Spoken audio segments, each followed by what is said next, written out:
आणि ठाण्यातून आपण आढावा घेऊया। ठाणे महानगरपालिका क्षेत्रात सखल भागामध्ये पाणी साचलंय। महानगरपालिकेकडून पाण्याचा निचरा करण्याचे प्रयत्न केले जात आहेत, पण सखल भाग आहेत। कोपरी सारखा भाग 12 बंगल्याच्या इथे जिथे पाणी साचलेलं आहे। वंदना बस स्टँड जवळ पाणी साचलेलं आहे। सकाळी 8 वाजताची ही दृश्य आपण पाहतोय। कोपरी परिसरातली 12 बंगल्याचा हा परिसर आहे, तिथे पाणी साचलंय। ठाण्यातल्या पावसाचा आणि या परिस्थितीचा आढावा घेतलाय आमच्या प्रतिनिधींनी, पाहूया।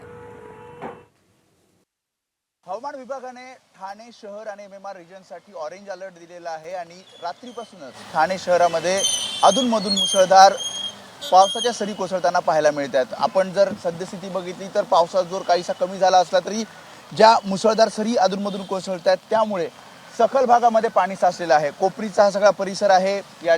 ही जी सर्व वाहनं आपण बघतोय पाठीमागच्या बाजूने येणारी ती सगळी पूर्व द्रुतगती मार्गाला जात आहेत, कारण पूर्व द्रुतगती मार्गाला जाण्यासाठी जी हायवेवरची वाहनं आहेत तिथे संत गतीने ट्रॅफिक आहे आणि त्यामुळे आतल्या रस्त्याने जेव्हा ही सगळी वाहनं जात आहेत तेव्हा आपण बघतोय पाणी साचलेलं असल्यामुळे इथे सुद्धा काही प्रमाणात ही वाहनाची रांग आपल्याला पाहायला मिळते।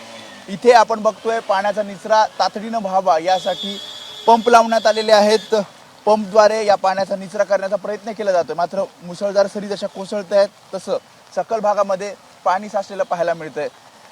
ज्या प्रकारे हवामान विभागाने अलर्ट दिलेला आहे त्यामुळे पुढील 24 तासामध्ये मध्यम स्वरूपाचा तर कधी मुसळधार पावसाच्या सरी या ठाणे शहर आणि एमएमआर परिसरामध्ये कोसळू शकतात आणि त्यामुळे सर्व प्रकारची खबरदारी प्रशासनाने घेतलेली आपल्याला पाहायला मिळते। मात्र सकाळी जेव्हा ठाणेकर कामाला निघालेले असताना अशा पाण्यातनं वाट काढत पुढे मार्गस्थ व्हावं लागतंय।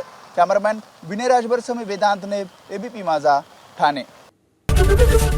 एबीपी माझा, उघडा डोळे बघा नीट।